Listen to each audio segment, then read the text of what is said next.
The Trump administration has cut funding for grants that support Illinois farmers and food banks. Our Brianna Moreland finds out how this decision is impacting them.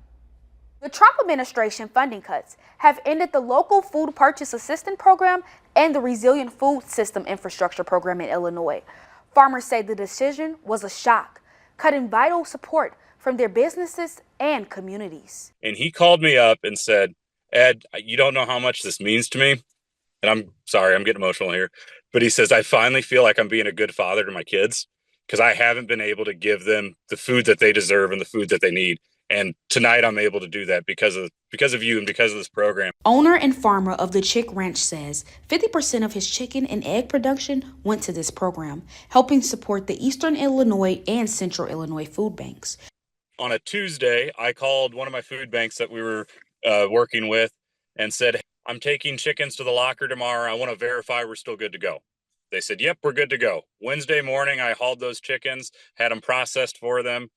Thursday afternoon, I received a phone call saying, "We have to stop all purchases." Amanda Borden with the Eastern Illinois Food Bank says the funding cut will affect their mobile distribution program. And we were using the funding to purchase high quality fresh protein from local farmers.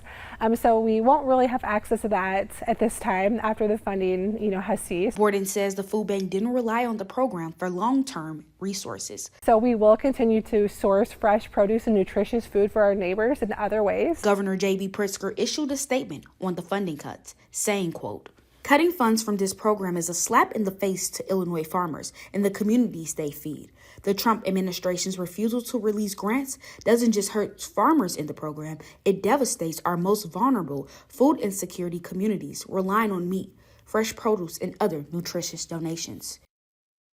Director of the Illinois Department of Agriculture, along with key stakeholders from farming, research institutions, and food banks, met with lawmakers on Tuesday to discuss these federal funding cuts and tariffs.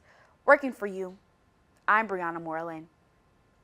For more information on how to access food from food banks in Illinois, visit our website, newschannel20.com. The Eastern Illinois Food Bank is experiencing a significant rise in demand for its services. The food bank supports 160 food pantries, agencies, and programs across 18 counties in the state. The food bank's vice president of development says they've seen a dramatic rise in the number of people needing assistance. We have seen a huge increase in the number of people seeking our services in the last couple of years. In fact, our network of partner agencies such as food pantries and soup kitchens and other feeding programs are feeding about twice as many people as they were even just 2 years ago. She says many people looking for help are doing so for the first time as they're turning to emergency food programs because of rising grocery prices and the high cost of living. Thank you for watching. Make sure you subscribe to our YouTube channel and watch more videos from News Channel 20.